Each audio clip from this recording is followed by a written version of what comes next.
أعوذ بالله من الشيطان الرجيم. بسم الله الرحمن الرحيم.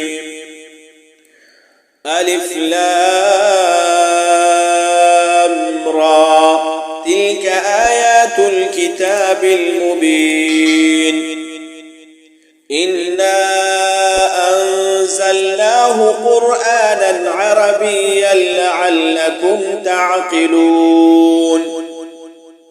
نحن نقص عليك أحسن القصص بما أوحينا إليك هذا القرآن وإن كنت من قبله لمن الغافلين.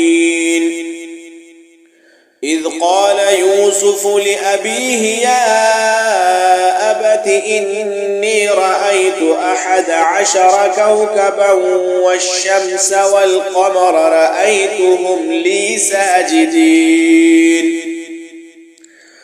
قال يا بني لا تقصص رؤياك على إخوتك فيكيدوا لك كيدا إن الشيطان للإنسان عدو مبين.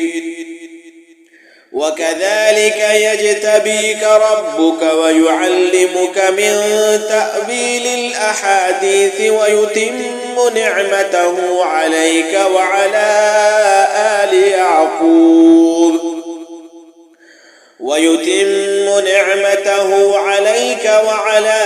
آل يعقوب كما أتمها على أبويك من قبل إبراهيم وإسحاق إن ربك عليم حكيم. لقد كان في يوسف وإخوته آيات للسائلين. إذ قالوا ليوسف وأخوه أحب إلى أبينا منا ونحن عصبة إن أبانا لفي ضلال مبين. اقتلوا يوسف أو اطرحوه أرضا يخل لكم وجه أبيكم وتكونوا من بعده قوما صالحين. قال قائل منهم لا تقتلوا يوسف وألقوه في غيابة الجب يلتقطه بعض السيارة إن كنتم فاعلين.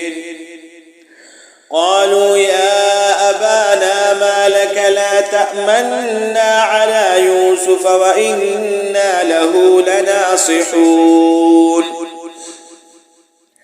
أرسله معنا غدا يرتع ويلعب وإنا له لحافظون. قال إني ليحزنني أن تذهبوا به وأخاف أن يأكله الذئب وأنتم عنه غافلون. قالوا لئن أكله الذئب ونحن عصبة إنا إذا لخاسرون. فلما ذهبوا به وأجمعوا أن يجعلوه في غيابة الجب وأوحينا إليه لتنبئنهم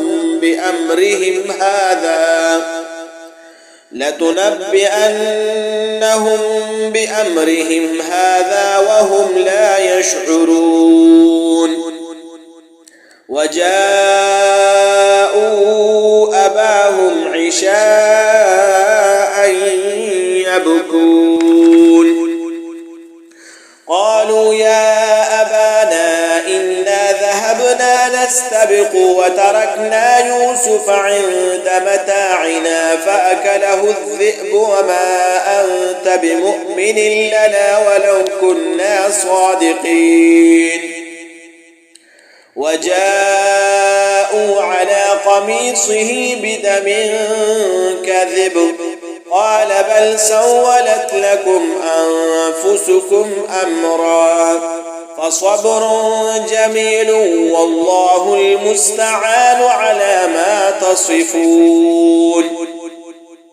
وجاءت سيارة فأرسلوا واردهم فأدلى دلوه قال يا بشرى هذا غلام وأسروه بضاعة والله عليم بما يعملون. وشروه بثمن بخس دراهم معدودة وكانوا فيه من الزاهدين.